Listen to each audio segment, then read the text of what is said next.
Assalamualaikum warahmatullahi wabarakatuh. Perkenalkan, nama saya Muhammad Agus Aris Miftahur Rahmat. Saya adalah mahasiswa PPG dalam jabatan Angkatan 2 tahun 2022 di LPTK Universitas Islam Malang, Program Studi Pendidikan Bahasa Indonesia. Saya merupakan guru bahasa Indonesia di Madrasah Aliyah Abu Darin Mojonegoro. Dalam video kali ini saya akan menunjukkan pembelajaran saya di kelas 12 2 bahasa dengan materi kebahasaan dan konstruksi artikel opini. Adapun model pembelajaran yang digunakan adalah model pembelajaran problem based learning dan juga project based learning dengan menggunakan strategi permainan kuisis. Semoga pembelajaran ini bermanfaat dan selamat menyaksikan. Wassalamualaikum warahmatullahi wabarakatuh. Assalamualaikum warahmatullahi wabarakatuh. Waalaikumsalam warahmatullahi wabarakatuh. Bagaimana kabarnya hari ini? Alhamdulillah. Masih pagi ya? Semangat? Semangat. Selamat pagi. Pagi. Luar biasa. Pagi. Semangat pagi. Pagi. Luar biasa. Alhamdulillah. Hari ini kita akan belajar tentang melanjutkan pelajaran kemarin. Tetapi sebelum belajar dimulai, mari kita berdoa bersama. Semoga apa yang kita pelajari hari ini mendapat berkah, manfaat, dan juga akan berguna di masa yang datang. Amin. Oke, ketua kelas, ya, silakan dipimpin doanya. Berdoa mulai.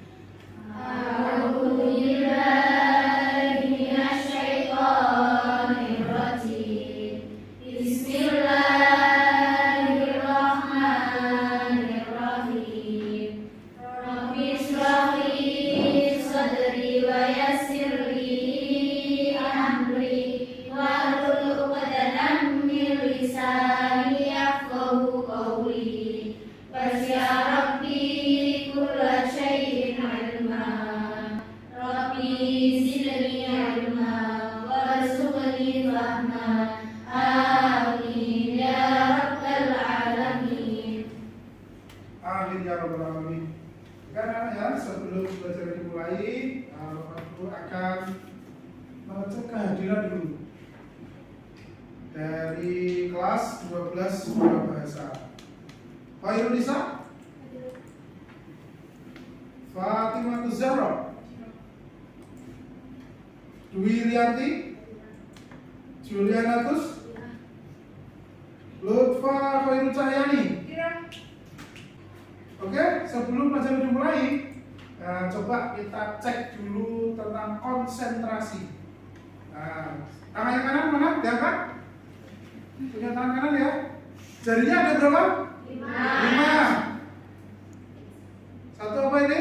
Jempol, telunjuk, tangan, manis, bikin. Jelas ya? Coba nanti ketika saya bilang itu harus pegang apa, maka tangannya harus cepat. Contoh, hidung. Oke, ulangi ya. Oke, kita ulangi. Pertama, pipi kiri. Mana pipi kiri? Ulangi, angkat lagi. Pipi kanan. Oke, pipi temennya. Oke, berarti konsen. Saya nggak punya teman, ketemunya siapa ini? Oke, yang kedua, buat konsentrasi, saya ada permainan warna sebelum kita masuk pelajaran. Biar otak kita lebih siap untuk menerima pelajaran, saya ada permainan namanya permainan tebak warna. Biru, kuning, hijau, biru, putih, merah, hijau. Oke, terus dulu ya. Permainan terakhir. Nanti sudah lulus, ini agak sulit. Dengarkan kata-kata saya. Clue-nya Contoh, biru ditambah biru berarti merah. Pertanyaan yang kedua, hijau ditambah hijau berarti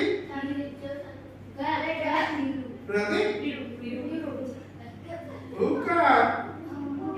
Masih dulunya belum? Perhatikan dulunya. Benda yang kita bawa setiap hari.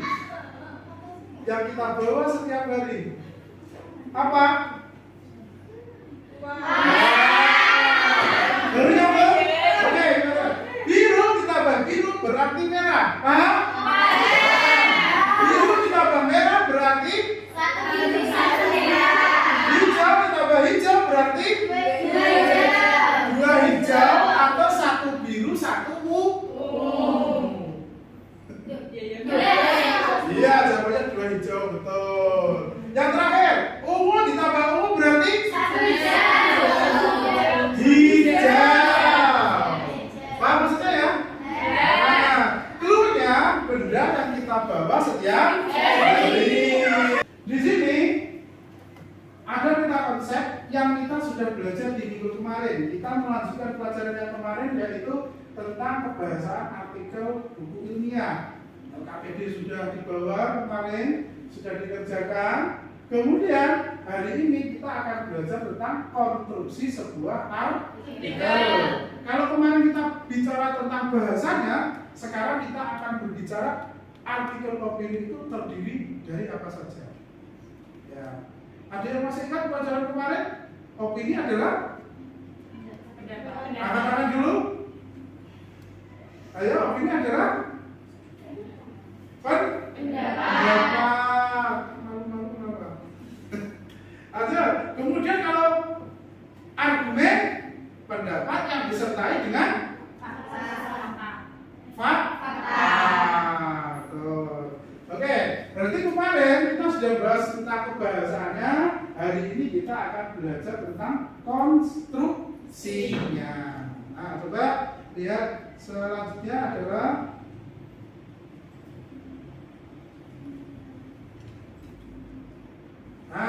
ini adalah materi kemarin yang sudah kita bahas. Contoh perbandingan kebahasaan opini dengan buku ilmiah. Dari penulisannya, kalau ilmiah itu sistematis, artikel tidak sistematis. Sistematis itu artinya ada aturan bakunya. Kalau artikel opini tidak. Kemudian topiknya, kemudian model penggunaannya. Kalau kali ini ada di jurnal, skripsi, tesis, disertasi. Kalau artikel opini ada di majalah, koran, tabloid. Kenapa? Karena artikel opini itu digunakan atau dibaca oleh orang banyak. Tapi kalau artikel ilmiah dibaca oleh kalangan tertentu. Oke, kita lanjut sekarang. Kita masuk pembahasan dari ini, yaitu konstruksi sebuah artikel. Tujuannya adalah satu, setelah kita belajar ini adalah mampu menyusun artikel opini. Kemudian yang kedua, menulis opini dengan kebahasaan yang baik dan benar. Unsur penilaian yang akan nanti kita gunakan untuk penilaian kegiatan hari ini adalah ada diskusi. Nanti kita akan buat berkelompok, ada diskusi, kemudian ada sebuah artikel yang harus kita buat narasinya, ada gambar nanti. Penilaian teman sebaya dan penilaian keterampilan. Teman sebaya itu adalah pendapat dari temanmu. Kemudian kalau keterampilan adalah cara kamu tampil, berbicara, berkreasi, dan juga berdiskusi. Kemudian, nah coba lihat gambar ini. Di sini ada gambar apa? Berarti kan ada atap, badan, fondasi. Seperti ini kan ya rumah ya. Bagaimanapun modelnya, dia akan seperti itu. Kira-kira unsur terpenting dari rumah itu sebenarnya apa? Fondasi. Setelah fondasi, badan. Yang terakhir, atap. Pak, ada maning-maningnya, ada penghiasnya, dan lain-lain. Itu adalah faktor pelengkap yang inti itu. Jadi sama dengan yang akan kita pelajari, bahwa ketika kita buat artikel opini harus ada 3 hal yang menjadi pokok sehingga menjadi artikel opini yang baik. Oke, lanjut.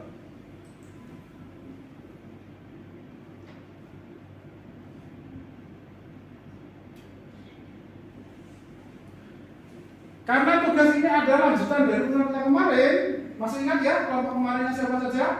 Masih, oke. Silakan berkelompok dari kelompoknya masing-masing. Nanti kita akan melihat satu tayangan video tentang bagaimana ketika opini itu yang sampai tulis bisa dirubah menjadi hal yang lebih menarik dalam bentuk video. Nah, itu yang akan jadi kita bahas kita hari. Oke, silakan berkelompok dengan kelompoknya masing-masing kemarin. Silakan berpindah.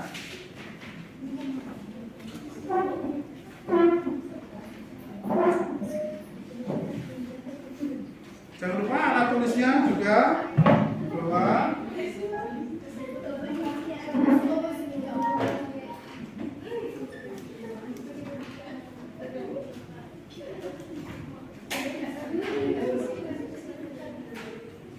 Sudah? Sudah ya? Silakan dipersiapkan dengan kelompoknya. Sekarang sebelum belajar dimulai, silakan tentukan dulu perwakilan dari kelompoknya itu siapa, sehingga nanti ketika ada pertanyaan kita presentasi ada yang mewakili. Silakan ditunjuk yang mana.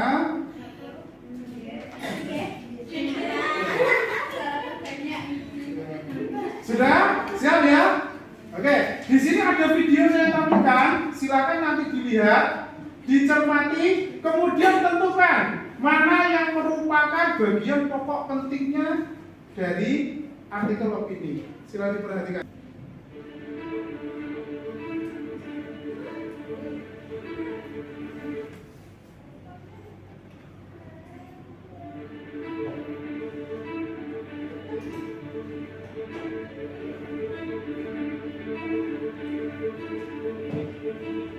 Kota Surabaya, Ketua Pencerita. Kini jalanan mungkin bahas berdaya, tak ramai orang berlawan. Dari sudut dan paling sempit hingga sudut jalan paling lama. Sangat berbeda semenjak wabah corona menyerang. Lekas pulih kotaku, lekas pulih Indonesia. Di sini ada contoh artikel opini berdasarkan fakta. Tadi tentang corona. Mbak, di sini di LKPD juga ada, bisa dilihat LKPD-nya ya. Jika sudah sini bagian artikel opini, kemudian ada faktanya. Ingat, artikel opini itu dibangun dari fakta yang ada, kemudian kita tambah dengan argumen. Nah, argumen itu bisa dipercaya. Contoh, di sini ada dunia dihebohkan dengan infeksi virus corona, itu faktanya. Yang kedua, banyak korban yang meninggal belum ditemukan obatnya. Itu 3 faktanya.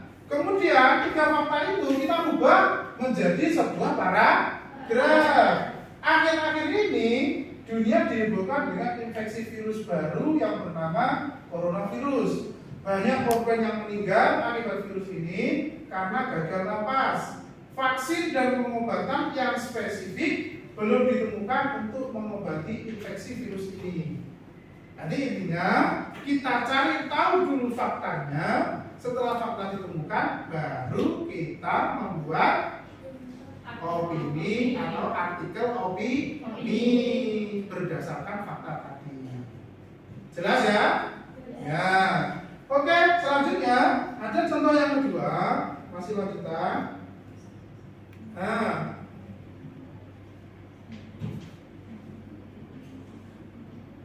di sini ada banyak gejalanya demam, batuk, dan sesak. Gejala dari virus ini dapat berupa demam, batuk, dan sesak napas. Jika kalian mengalami gejala tersebut, khususnya bagi dalam waktu dekat memiliki kontak dengan seseorang yang baru kembali dari Cina atau seseorang yang baru kembali dari luar negeri, harap periksakan diri Anda ke fasilitas kesehatan terdekat.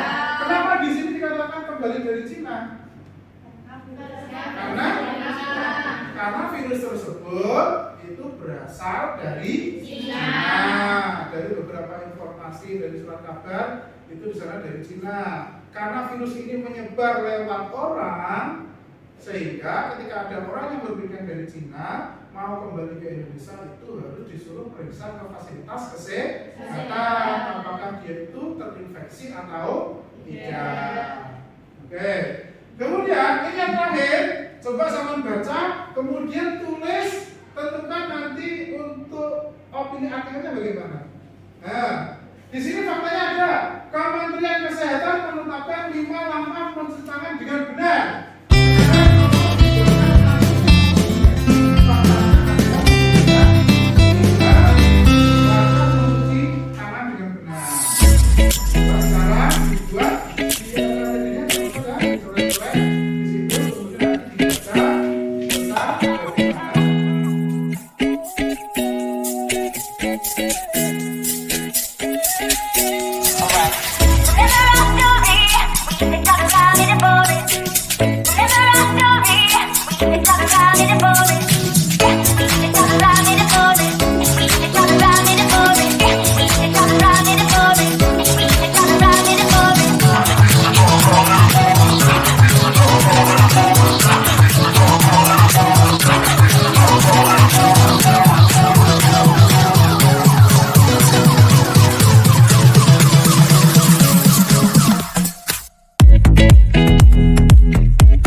Oke, selesai kita dulu ini. Saya kata dulu, clue-nya bumi adalah bulat. Contohnya 8 tambah 3 sama dengan 2. 10 tambah 9 sama dengan 2. Oke, pertanyaan pertama, 6 ditambah 8 sama dengan kelompok lain?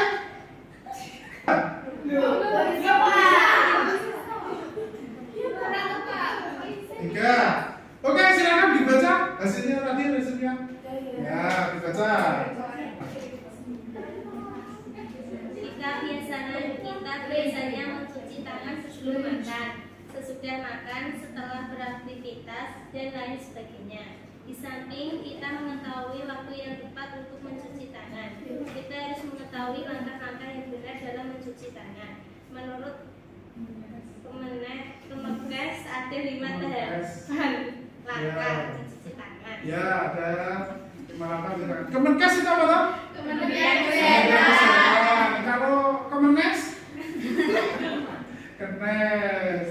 Oke, sekarang tak jelaskan. Bumi adalah bulat. Yang dihitung yang bulat. Betul. Coba itu 6,3 yang bulat berapa? 3. Mana betul?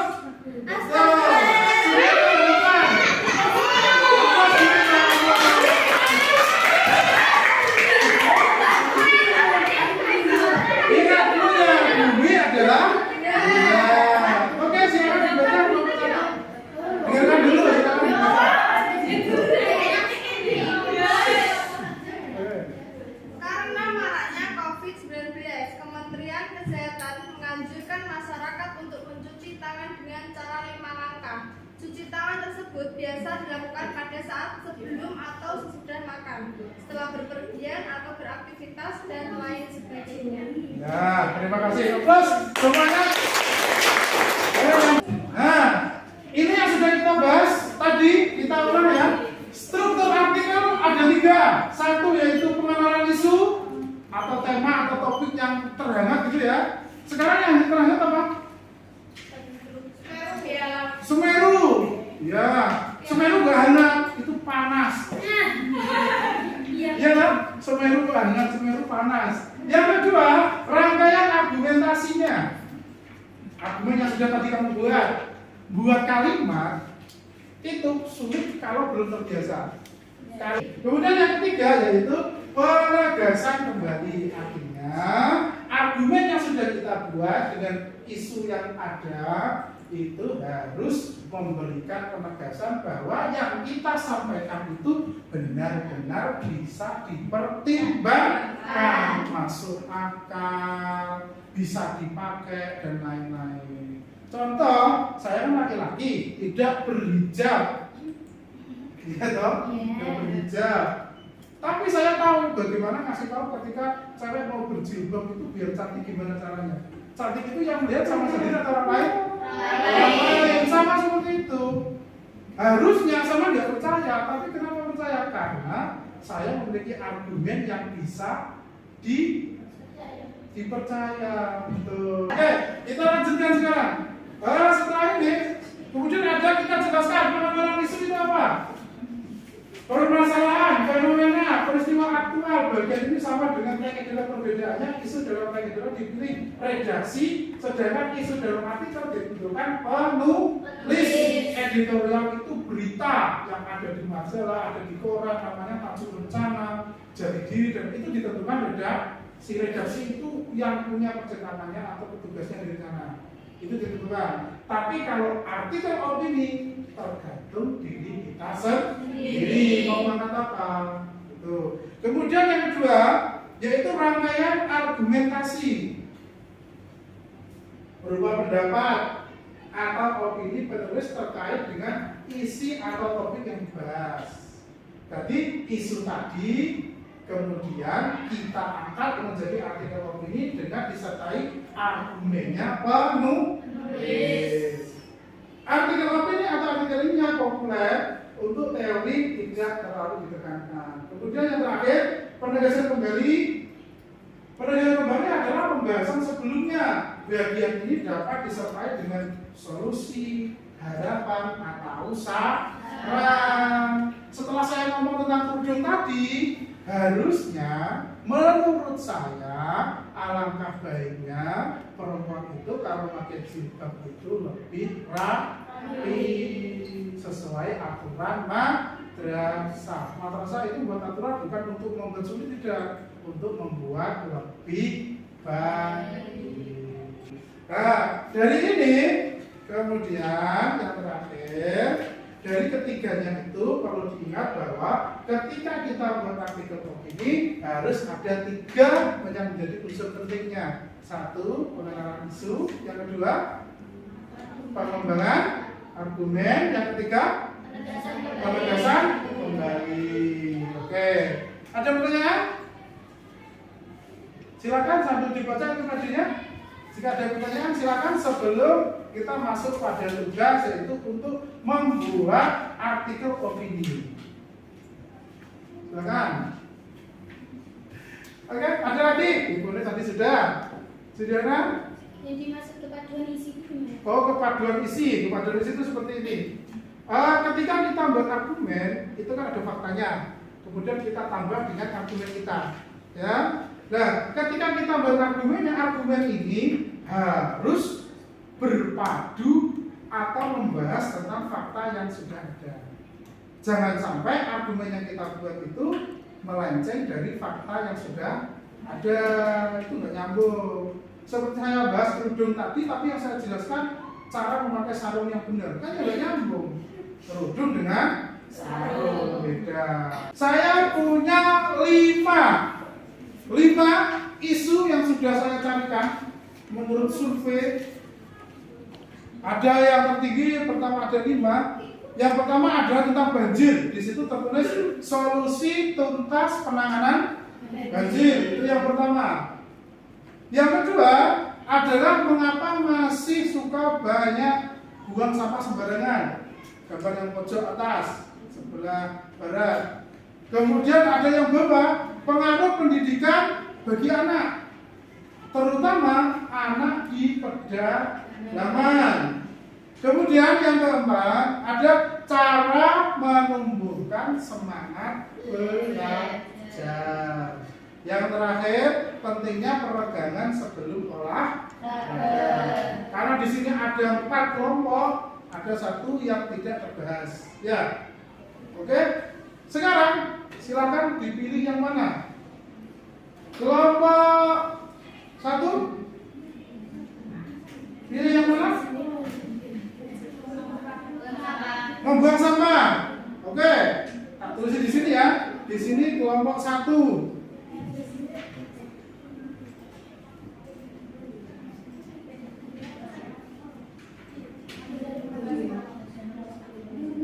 Kelompok 2.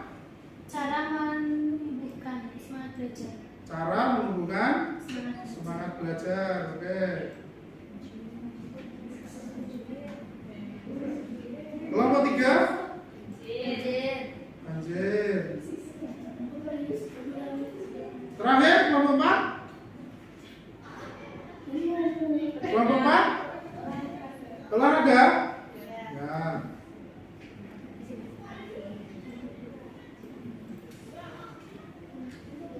Olahraga. Silakan sambil membuka komputer boleh ya untuk membuat referensi. Isunya sudah sampai pilih tadi, kelompok 1 tentang sampah, kelompok 2 tentang semangat belajar, kelompok 3 tentang banjir, kelompok 4 tentang olahraga. Bisa mencari referensi, isunya sudah ada, tinggal membuat argumennya ditambah dengan penegasan kembali. Oke, silakan dikerjakan sambil mencari riset di internet menggunakan komputer besar. Silakan.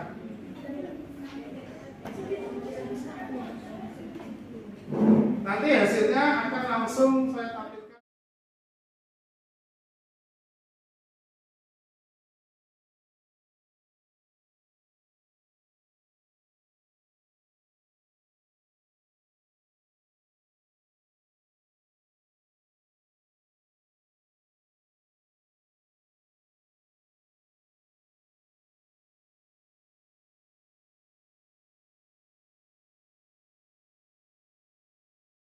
Cukup ya?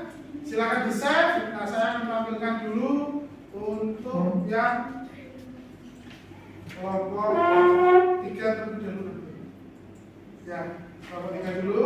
Nanti silakan maju, saya tampilkan. Bisa nanti yang cantiknya di bawah juga ya. Bisa melihat ini atau lihat yang dari brainstorm.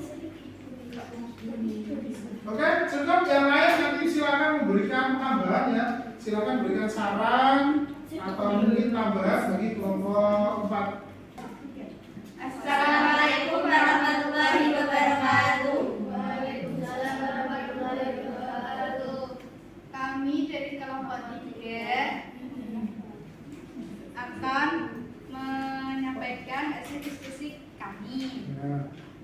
tentang Solusi Prioritas penanganan banjir. Setiap musim hujan, banjir pasti menjadi momok menakutkan bagi masyarakat. Ancaman bencana ini jelas merugikan kehidupan. Selain bisa melumpuhkan kegiatan pribadi, bisa juga melumpuhkan kegiatan pendidikan, ekonomi, dan lainnya. Untuk menyelesaikan masalah banjir, diperlukan upaya yang menyeluruh antara berbagai pihak. Bagi individu masyarakat, penting untuk meningkatkan kesadaran menjaga lingkungan dari pemicu banjir. Misalnya seperti membuang sampah sembarangan dan membuat mampet saluran air. Sedangkan bagi pemerintah, tak kalah penting untuk mengeluarkan aturan dan kebijakan strategis. Misalnya menambah daerah resapan, mengatur izin pembangunan hingga menindak para pelanggar AMDAL.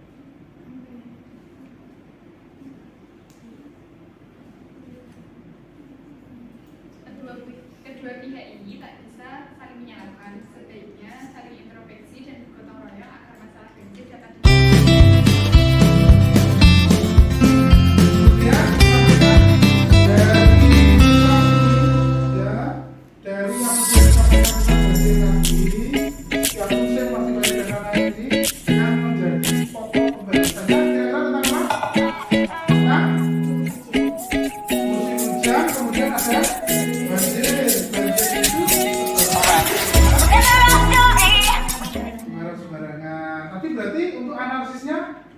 isunya tentang apa? setiap musim hujan, banjir pasti menjadi momok menakutkan. Momok yang menakutkan, ya. Kemudian argumennya Untuk menyelesaikan masalah banjir, diperlukan upaya yang menyeluruh akan berbagai pihak. Ya, kemudian yang terakhir untuk penguatannya, penegasan kembali. Sebaiknya saling introspeksi dan bergotong royong agar masalah banjir dapat ditangani. Ya, terima kasih. Kasih terus dulu. Silakan duduk. Lanjut untuk kelompok 2. Ya, kelompok 2. Kemudian nanti maju. Tidak perlu dibaca semuanya ya. Cukup poin-poin pentingnya. Kemudian yang terakhir sampaikan analisisnya. Mana isunya, mana argumen, dan juga mana penegasan kembalinya. Oke, silakan kelompok 2 maju lebih dulu. Kelompok 2 tentang apa kelompok 2? Semangat belajar. Semangat belajar. Oke.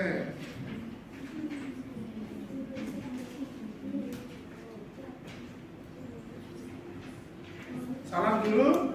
Assalamualaikum warahmatullahi wabarakatuh. Waalaikumsalam warahmatullahi wabarakatuh. Kami dari kelompok 2 mau menjelaskan tentang cara menumbuhkan semangat belajar. Ya, masuk poinnya saja. Setiap yang baik dimulai dengan keinginan atau keinginan untuk melakukan sesuatu. Semakin Anda terus mendorong diri Anda untuk belajar berpengetahuan dan bersemangat untuk belajar, semakin jelas jalan menuju kesuksesan. Saya ingin tahu melepaskan zat kimia yang terkait dengan motivasi dopamin. Dopamin dapat memotivasi Anda lebih dari kata-kata apapun. Semangat untuk belajar adalah awal dari kesuksesan Anda. Jangan lupa bahwa Newton menemukan gravitasi ketika dia penasaran mengapa apel jatuh ke tanah daripada naik ke atas. Dan kemudian analisisnya dari isunya. Isu adalah profesi yang baik dimulai dengan keinginan atau keinginan untuk melakukan sesuatu. Ya, kemudian argumennya. Rasa ingin tahu tidak hanya membantu Anda unggul di bidang luar konvensional, tetapi sebuah penelitian menemukan bahwa rasa ingin tahu juga meningkatkan memori di bidang pembelajaran. Ya, terakhir penegasan kembali. Pengetahuan memberi Anda kemampuan untuk melihat yang mungkin tidak Anda sadari sebelumnya. Rasa ingin tahu Anda meningkatkan kreativitas Anda dan menumbuhkan solusi kreatif. Oke, silakan duduk. Terima kasih. Kelompok 3, kelompok 2 nih ya. Masih 2 lagi kelompok. Silakan. Kelompok 1. Kelompok 1 tentang apa judulnya? Ya, tentang membuang sampah sembarangan. Oke, silakan saya tampilkan hasil yang sudah dikerjakan tadi.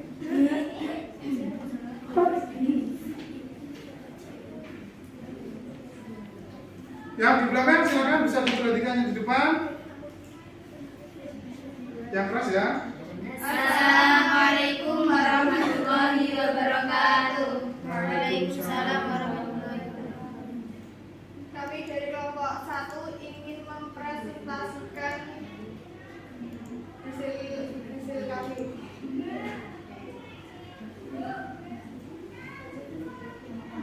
Dibaca poin-poinnya saja yang penting. Dari analisisnya juga nggak apa-apa. Sebenarnya mengapa masih suka buang sampah sembarangan? Yang pertama isunya.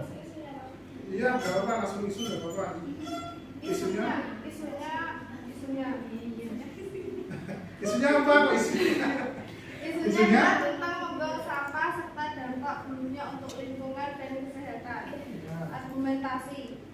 Argumentasinya ialah masyarakat suka membuang sampah sembarangan karena beranggapan jika ada orang yang akan membersihkannya. Dan penegasan ulangnya ialah penulis ingin mengingatkan pembaca untuk selalu membuang sampah pada tempat dan telah tersedia. Ya, terima kasih. Berarti ada isu, ada argumen, kemudian ada penegasan kembali. Oke, terima kasih. Masih ada semuanya. Cukup bagus.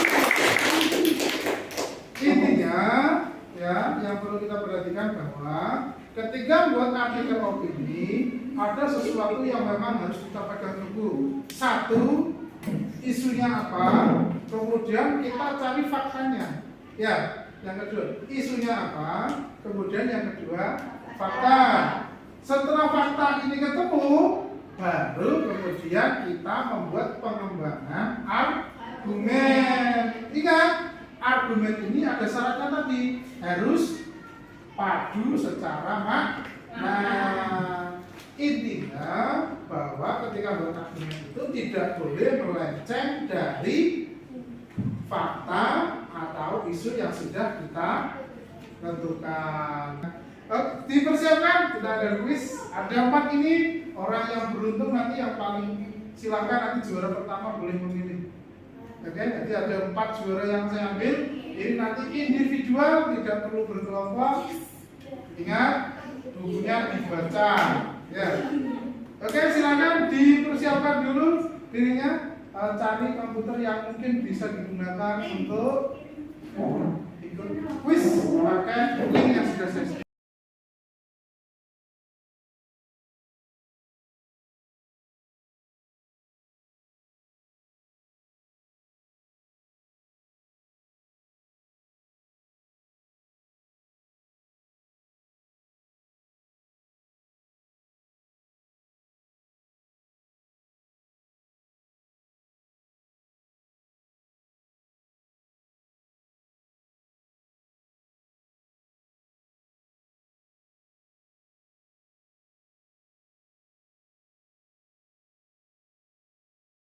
Satu, dua, tiga, empat. Oke, ini peringkatnya 3 Alvia, yang kedua katanya Nurja. Oke, kasih plus dong untuk juara yang pertama. Yang satu boleh terima yang mana? Ambil. Oke. Oke. Kemudian tidak timur. Yang kedua kan? Jadi yang mana? Nih, oke. Terima lihat. Oke, lanjut. Yang ketiga? Oh, gitu. Oke.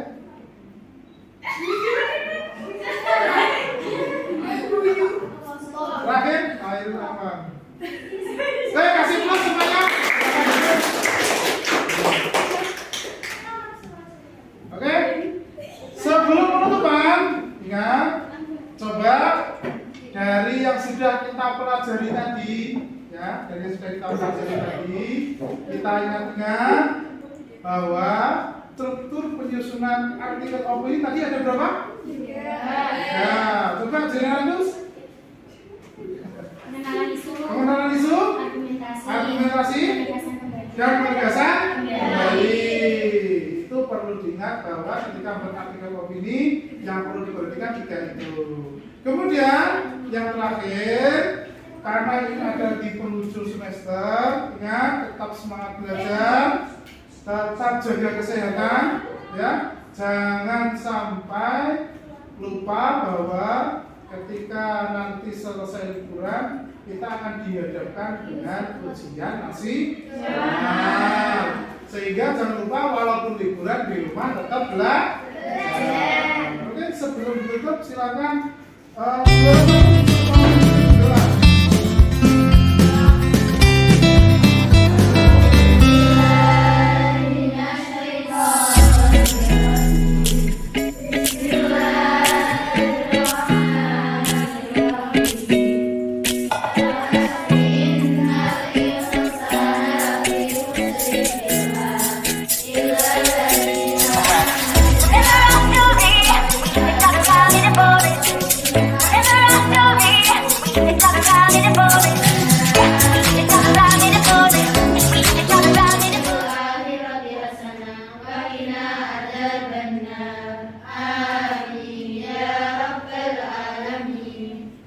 Cukup dari saya, hati-hati di jalan, jangan lupa semangat untuk belajar. Saya akhiri, wallahu a'lam. Alhamdulillahirabbil alamin. Jangan lupa nanti ada tugas tambahan yang bisa dikirim lewat Google Form yang saya kirimkan di grup WhatsApp nanti.